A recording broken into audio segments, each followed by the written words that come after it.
ahora hablando sobre lo que es Streptococcus, vamos a hablar un poco sobre el género y después vamos a hablar sobre los 4 principales que nos importan y nos interesan justamente aprender.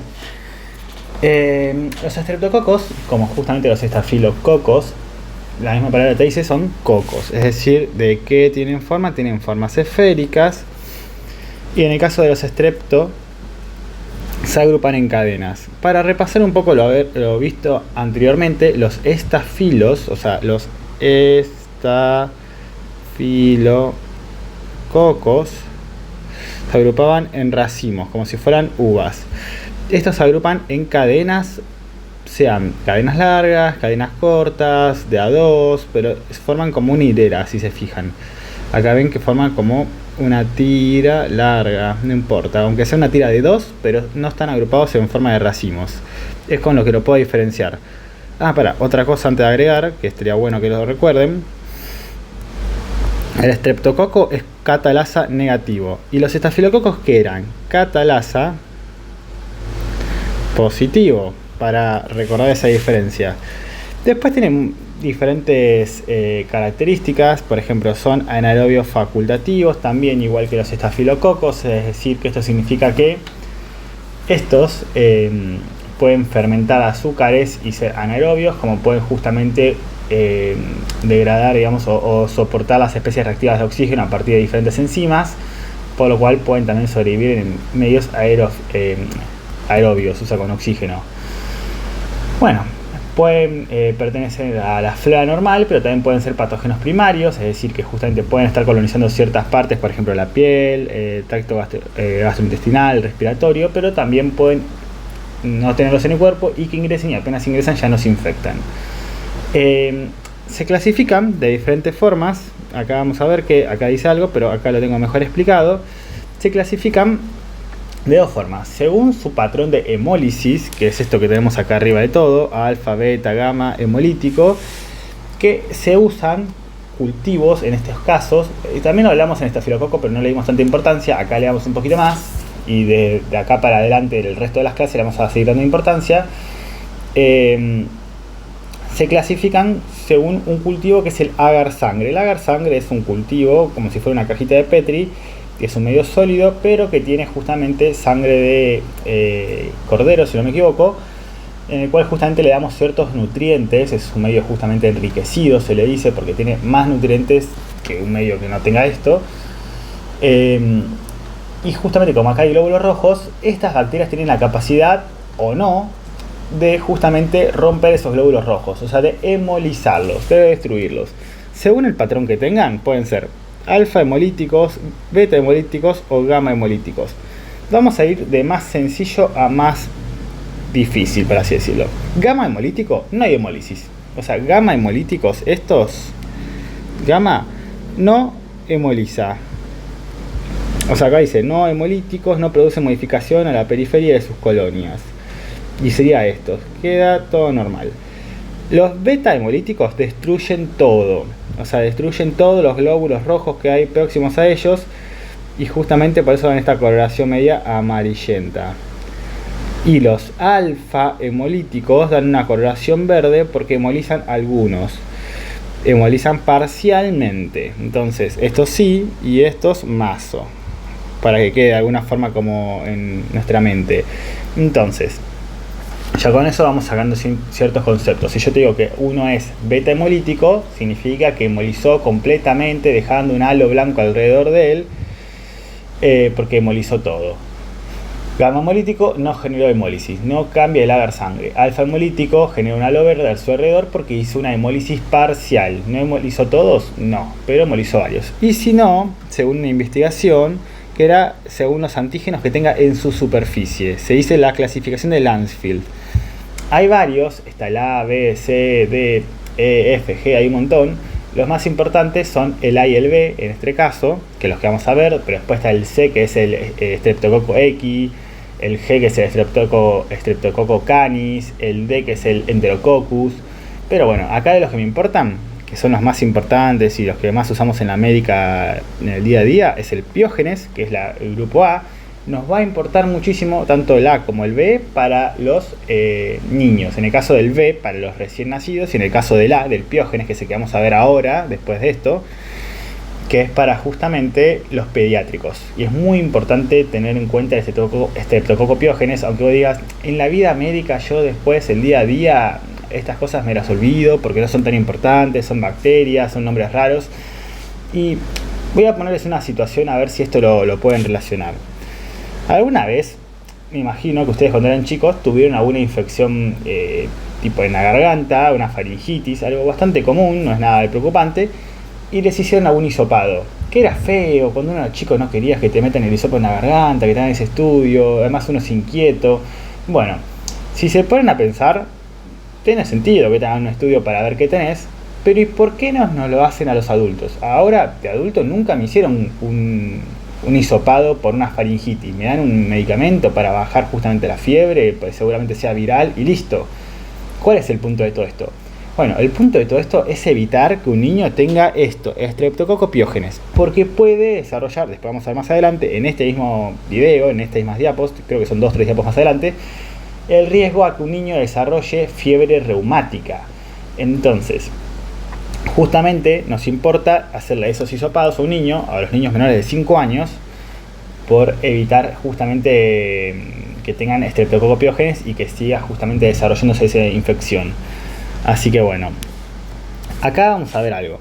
Streptococcus pyogenes, dijimos que estamos hablando de estreptococos. Entonces, acá se pueden ver un poquito, espero que no esté muy pixeleado, son estreptococos del grupo A, o sea, según la clasificación de Landsfield, son cadenas cortas, justamente, de cocos agrupados en cadenas cortas, como digo, y son flora normal de la piel, mucosa yugal. Mucosa yugal hace referencia al interior de las mejillas, tipo el interior de la boca, o sea, la cavidad oral, y son susceptibles a un antibiótico que es la bacitracina. No sé si está escrito, si no se lo escribo. Me parece que no, entonces se los voy a escribir. Es susceptible, o sea, es sensible a la bacitracina. Quizás suena un detalle menor, pero después vamos a ver más adelante que vos no podés saber todas las bacterias que hay y simplemente con agarrar y ver esta imagen decís, esto es un Streptococcus pyogenes de acá a China. Pero vos sí sabés que, por ejemplo, no sé, veo cocos y seguramente sea un estafilococo, un estreptococo. Bueno, dentro de los estafilo y estreptococos, ¿cuál puede ser? Bueno, ¿tiene catalasa positivo o negativo? Me dio negativo. Bueno, estafilococo no es, ya está, descarté uno. Me queda ahora dentro de la familia de estreptococos. Es beta hemolítico, ok, es beta hemolítico, entonces puede ser, por ejemplo, piógenes u otros que vamos a ver más adelante. Bueno, ahora le hago la prueba de bacitracina. ¿Es resistente o es sensible? En el caso que sea sensible, sería ya justamente este. Entonces, muchas veces para agarrar y hacer diagnóstico vamos haciendo así. Bueno, morfología. Bueno, dijimos que es cocos. Descartamos todos los que son bacilos. Descartamos todos los que son espiroquetas. Entonces vamos descartando así. Después de los bacilos vamos diciendo, como te dije, por encima quizás coagulasas. O bueno, obviamente si son gram positivos, si son gram negativos, etc. Después, coagulasa positivos, coagulasas negativos. En este caso, como son negativos, descarto estos. Perdón, coagulasa no, catalasa quise decir. Catalasas. Entonces voy descartando de esa forma. Y ya dentro de estos veo, por ejemplo, no sé, el patrón de hemólisis. Alfa, beta, gamma. Ya tengo los beta, quizás dentro de los betas tengo dos opciones. Que de hecho sí hay dos opciones puntuales. Ahora vamos a ir viendo todo eso. Pero se hace así el diagnóstico. Suena quizás medio aburrido. Obviamente esto lo hace más alguien de laboratorio. Pero está bueno que lo tengan en cuenta porque ustedes que quizás ven pocos microorganismos comparado a alguien que se dedica a infectología, pueden ir dividiéndolos así. Entonces, si ustedes explican esto en un examen oral, quedan como unos duques porque saben la materia bien. No solamente se aprendieron de memoria, sino que pueden hacer un criterio diagnóstico. Así que bueno, hablando ahora justamente de un poco de sus factores de virulencia, vamos a decir, bueno, el Streptococcus pyogenes, que es el más importante de los estreptococos, y quiero que se acuerden con eso, Tiene cápsula de ácido hialurónico, o sea, ácido hialurónico, que es justamente lo que va a evitar es la fagocitosis. Después tiene peptidoglicanos, porque es una bacteria gram positivo, lo que da rigidez y adhesión. Proteína M, que es hiper importante. Si te preguntan factores de virulencia de el Streptococcus pyogenes, ustedes sí o sí tienen que decir cápsula y sobre todo tienen que decir proteína M. ¿Por qué? Porque lo que hace es el principal factor de virulencia, lo que hace es justamente inhibir la vía del complemento para que justamente no se fagocite esto, o sea, para que no genere una respuesta inmunitaria. Al mismo tiempo evita la fagocitosis, genera adhesión en el epitelio respiratorio, o sea, genera 10.000 cosas. Es hiper importante. Después tengo otras cosas, tengo el factor de opacidad del suero, que es casi como una proteína M, pero bueno, un poquito más devaluada, o sea, no es tan potente, pero tiene una función similar. Adhesinas como ácido lipoteicoico, proteína M, unión a fibronectina, entre otras. La unión a fibronectina me va a importar porque se va a unir o va a favorecer la unión, digamos, al endotelio del miocardio y del endocardio, que después vamos a ver justamente que, bueno, acá dice endocarditis infecciosa, pero vamos a ver que después tenemos diferentes características que me va a importar, como la fiebre reumática, que vamos a ir hablando un poquito más adelante. Y acá, como dice, que es un detallazo importante, es el principal agente etiológico bacteriano de la faringitis en menores de 5 años. En los adultos, lo más normal para tener una faringitis es viral. Cuando digo lo más normal, es extremadamente normal, es lo usual. ¿Puede que no sea viral? Claro que puede, pero en el niño predominantemente es bacteriana la faringitis, y aparte de ser predominantemente eso, nosotros queremos evitar esto porque, ya que lo menciono ahora, el sistema inmune puede reconocer la proteína M y generar anticuerpos contra ella, y que haya un entrecruzamiento justamente en este sentido, que por un mimetismo molecular genere, ahora vamos a anotarlo acá, ya que fiebre reumática por un mimetismo molecular, lo que va a hacer estos anticuerpos que van dirigidos contra las proteínas M, también vayan justamente contra estructuras o proteínas propias que se ubican en el miocardio, generando justamente un daño en las válvulas cardíacas. Al mismo tiempo, aparte de generar justamente esto, vamos a tener muchos anticuerpos que se pueden generar inclusiones, o sea, pueden acumularse con estas proteínas M y generar justamente un tipo de hipersensibilidad de tipo 3 acumulándose en lo que son los vasos pequeños, como a nivel del glomérulo, entonces generando glomerulonefritis post-streptocóxica, como está escrito acá. Entonces son dos complicaciones a largo plazo, sobre todo la fiebre reumática es muy grave en los niños. Así que bueno, principalmente por eso se le hace hisopado a los niños, para evitar justamente, en el caso que sea Streptococcus pyogenes, que se dé un antibiótico y se lo controle bien, para justamente eliminarlo y que no dejes que se desarrolle por largo tiempo y que genere el sistema inmune justamente anticuerpos contra eso que puedan acumularse. Preferís que sea más controlable todo. Y bueno, después, como productos o como otros factores de virulencia, perdón que me desvío un poco, pasa que me parece interesante mencionar eso porque la verdad es que es algo muy importante. Productos extracelulares, tengo lo que son las hemolicinas, que lo que van a hacer son justamente enzimas que degradan células de la sangre. Tengo la streptolicina O y la streptolicina S. La O y la S tienen pequeñas diferencias. La O es lábil al oxígeno, la S no. Después, la O es antigénica, la S no. Y después, bueno, degrada membranas plasmáticas. En el caso de la O, streptolicina O, degrada membranas de glóbulos rojos y polimorfos nucleares, y la S de polimorfos nucleares y plaquetas. Entonces son bastante similares. Eso es más un dato choice. Que sepan que degradan justamente, si te preguntan de hemolicinas o streptolicinas, vos podés decir que son enzimas que se encargan de degradar componentes o células justamente que se encuentran en la sangre, como pueden ser glóbulos rojos, polimorfos nucleares o plaquetas, y estaría bien. Algunas son inmunogénicas, otras no. Después tengo otras enzimas, como pueden ser justamente adeneasas, hialuronidasas, streptoquinasas, que rompen coágulos, C5A peptidasas, que inhiben o degradan componentes del complemento, y todo eso. Y después tengo algunas toxinas, como puedo tener la exotoxina pirógena streptocóxica, que son súper antígenos, como ya vimos.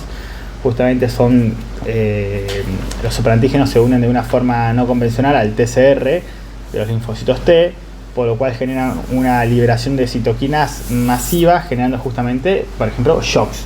Entonces es la encargada de generar el shock o el síndrome del shock tóxico estreptocóxico, y también puede generar fascitis necrotizante, que sería esto que vemos acá en la imagen, que justamente, digamos, está degradando ciertas capas profundas ya, digamos, de la piel, y está haciendo que se necrosen, o sea, que se muere ese tejido y obviamente afecta a los tejidos circundantes. Y acá, como un detalle, shock, que algunos ya como aún no tienen prácticas y muchos no saben qué significan ciertas cosas o quizás no cursaron patología. El shock significa una caída de la presión arterial a nivel sistémico y hipoperfusión de los órganos. Nosotros vamos a recordar que yo tengo un vaso sanguíneo.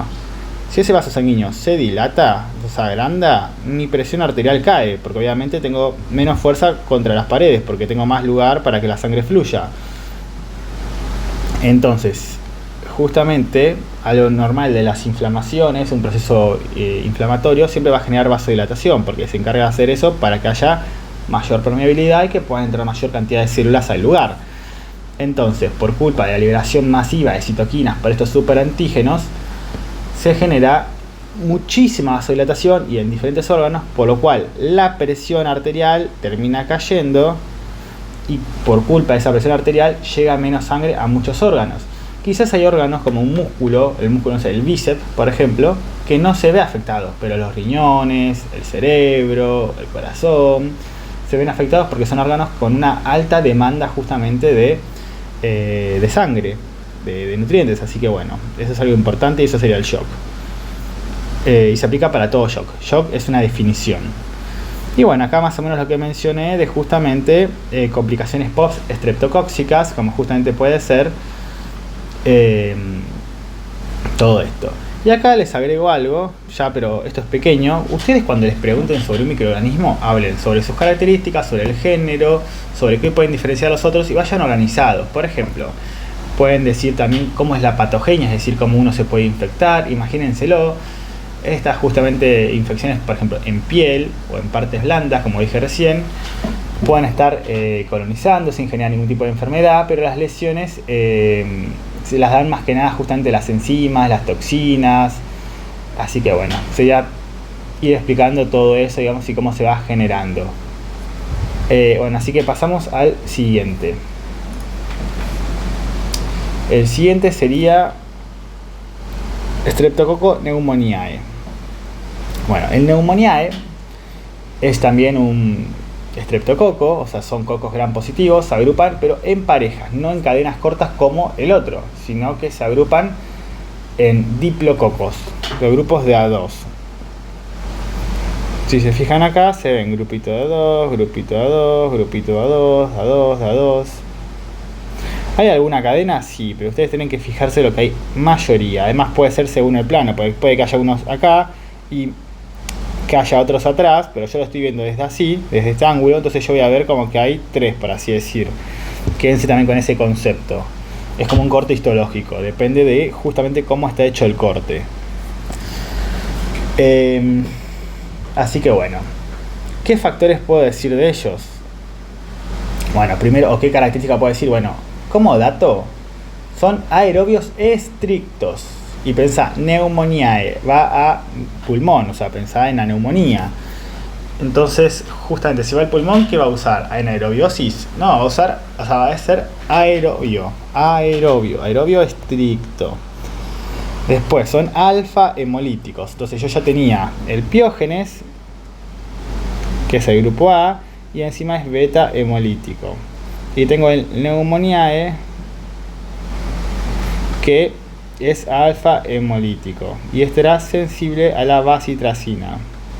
Este es sensible a la optoquinina. Creo que está escrito acá, optoquinina, sí.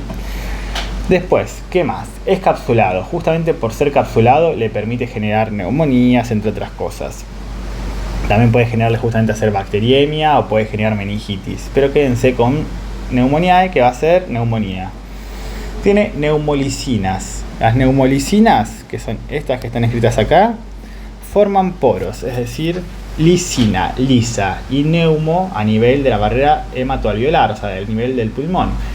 Afecta justamente formando poros en las células, digamos, de la barrera hematoalveolar, y aparte también afecta los cilios de esta misma barrera, o sea, afecta justamente la función de la barrera hematoalveolar y del epitelio respiratorio. Después tengo neuraminidasas, que dificultan el reconocimiento justamente por afectar digamos, los receptores celulares, para que les cueste más reconocer a estas bacterias. IgA proteasas, que lo que hacen justamente es degradar inmunoglobulinas de tipo IgA, que son las que se encuentran en la mucosa, evadiendo justamente las respuestas inmunitarias. Por ejemplo, las tengo a nivel del tracto digestivo, respiratorio, urinario. Y bueno, obviamente acá estamos en el tracto respiratorio, va a favorecerle eso. Tengo ácidos teicoicos que inducen la liberación de citoquinas, justamente generando también que aumente el daño a nivel de los tejidos. Y tienen el quorum sensing. Esto lo voy a explicar en otro video, voy a dedicar un video solo para esto y quizás para algunas definiciones más. Es un concepto importante que justamente es, creo que lo expliqué igual en estafilococo, pero el quorum sensing es una forma de formar biofilms. Es justamente quorum, es como, bueno, el quorum que hace quizás una cámara de senadores, es cuando todos votan lo mismo. Bueno, acá es lo mismo. Todos, quorum, todos se ponen de acuerdo, sensing, justamente para formar esos biofilms, que son a partir de detectar una densidad bacteriana alta para justamente ir en un objetivo en común, quizás formar resistencia ante desinfectantes, justamente por infectar un catéter, ser más sensibles ser más resistentes a los antibióticos, entre otras cosas. Así que bueno. Y después, para hablar un poco de la patogenia, se transmite por aerosoles. Si se encuentra en los pulmones, se van justamente a contagiar, digamos, por gotas expiradas, digamos, al hablar, al estornudar, al respirar. Y van a justamente liberarse por aerosoles, como se le dice. Es decir, alguien habla y los libera. Estos tienen cápsulas, lo que va a permitirles ser aspirado y llegar al pulmón, donde se van a liberar justamente las neuraminidasas para que se adhieran y al mismo tiempo evitar la fagocitosis. Al mismo tiempo, los receptores TOL, por ejemplo, van a reconocer estos patrones moleculares y van a liberar citoquinas preinflamatorias y justamente van a atraer neutrófilos. Estos neutrófilos van a liberar más proteasas, especies reactivas en oxígenos. Recordad que como son aerobios estrictos, soportan especies reactivas en oxígeno.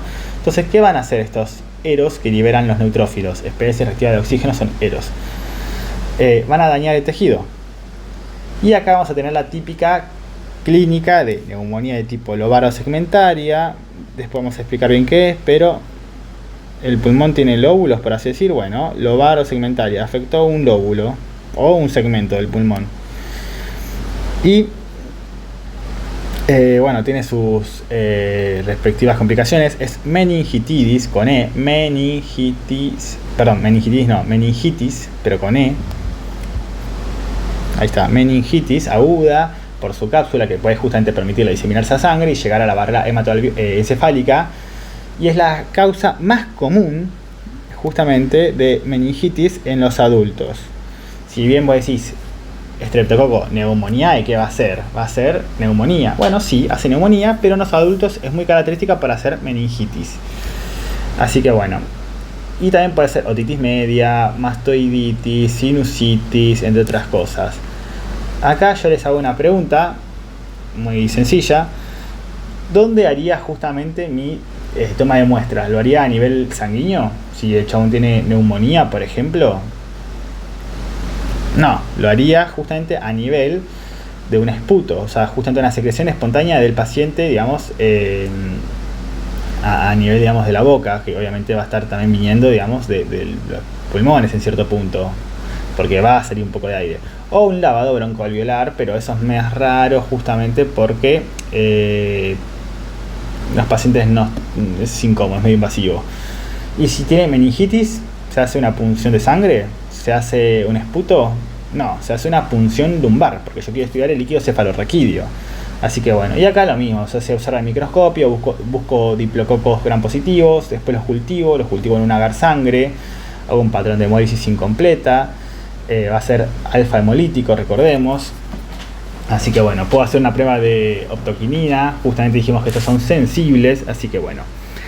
Y ahora vamos a ver lo que son los Streptococcus agalactiae y después Viridans, que son hipercortitos, y ya terminamos. Los Streptococcus como agalactiae justamente son importantes más que nada en el parto. Por eso vamos a hacer justamente muchos estudios de esto en las madres. Pero bueno, como característica vamos a decir, son beta hemolíticos. ¿Cuál era beta hemolítico? Como el Piógenes. ¿Cuál creen que también se usa la prueba de bacitracina entonces? Yo tengo beta hemolítico y tengo dos. Tengo el agalactiae y el Piógenes. Yo hago la prueba de bacitracina. Si es sensible a la bacitracina, es Piógenes. Si es resistente, o sea, la bacitracina no la afecta, es agalactiae. Así que bueno, como detalle, para que puedan ir viéndolo.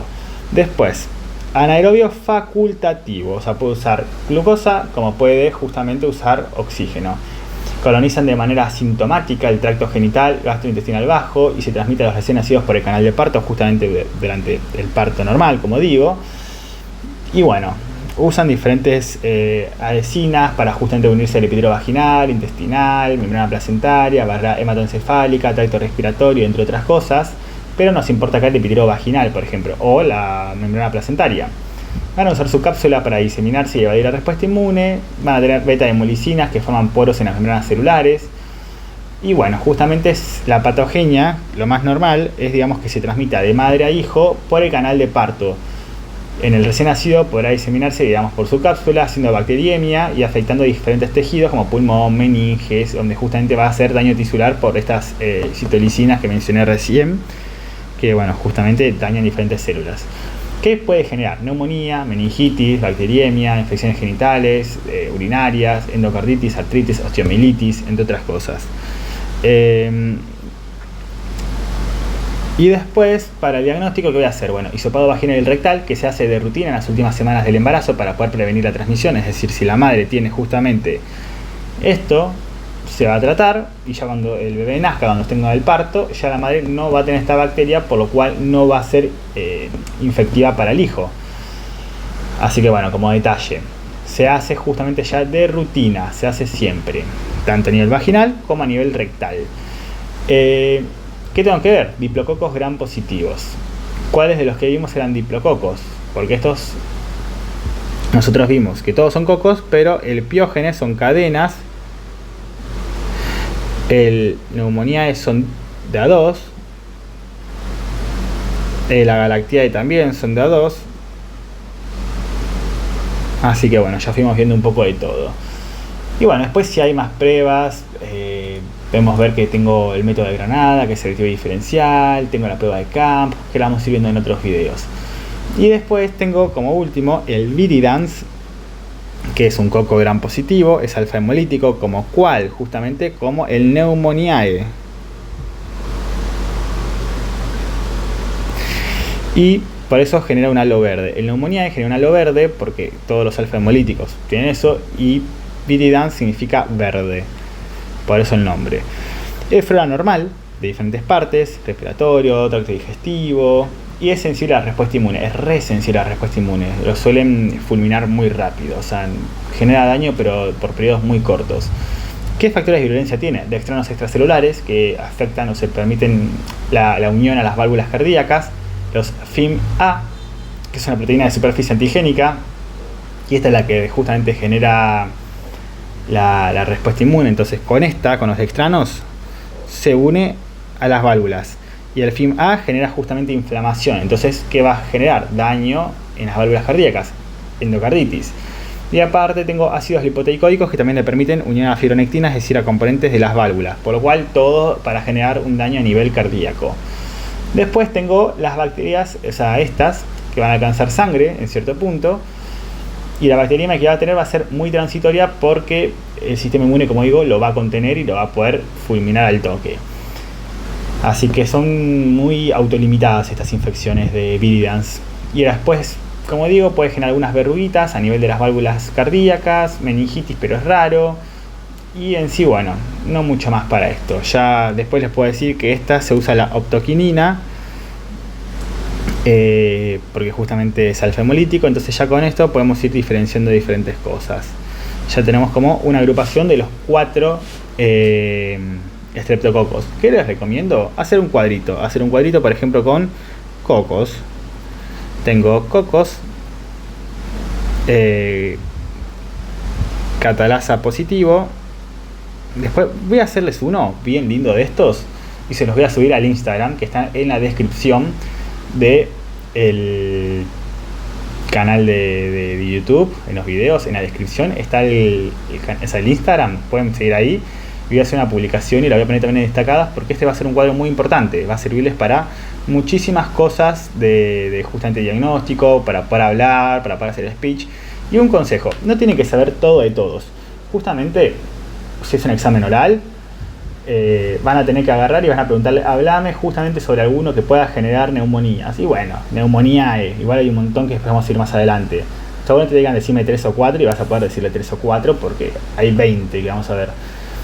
Y obviamente decir los que sepas, tipo los que tengas más canchero, o sea, los que vos puedas hablarme más. Y bueno, vos le deciste, no sé, estreptococo neumoniae, y no te va a decir, hablame del factor de virulencia tal. Te va a decir, bueno, hablame de estreptococo neumoniae. Quizás te dice, hablame de factores de virulencia, pero es eso, tipo, hablame de factores de virulencia, lo que vos quieras. Puedes decirle que tiene cápsula, que tiene, no sé, neumolicinas, que tiene diferentes cosas, neuroaminidasas, que tiene un montón.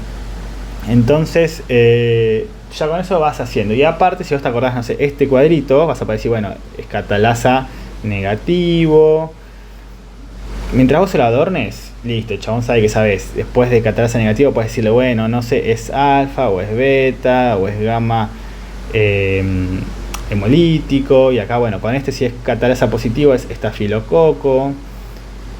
Estos son estreptococos. Dentro de alfa puedo separar, que no sé, neumoniae, puedo ver el viridans, acá tengo lo que es piógenes, acá tengo lo que es agalactiae. Después, dentro de piógenes y agalactiae los puedo diferenciar por bacitracina, acá los puedo diferenciar por optoquinina, la forma es tal. Entonces con eso vas jugando en el examen oral para quedar como un campeón, que sabes todo. No tenés que saber, no sé, si te estás hablando de, por ejemplo, estafilococos y te estás diciéndole, justamente te dijo, no sé, hablame un poco de la clínica que puede tener, que es raro que te hablen de eso, justamente microbiología, pero supongamos, le puedes decir impétigo, foriculitis, celulitis, esto, lo otro. No tenés que saber qué es celulitis, ni explicarlo, simplemente con mencionarlo está perfecto. Así que bueno, como para ya hacer un poquito de detalles. Así que bueno, ya con eso me retiro y mañana subo otro video. Seguramente veamos Neisseria, o sea, vamos a ver meningitis, vamos a ver un poco de gonorrea, vamos a ver pseudomonas aeruginosa, entre otros.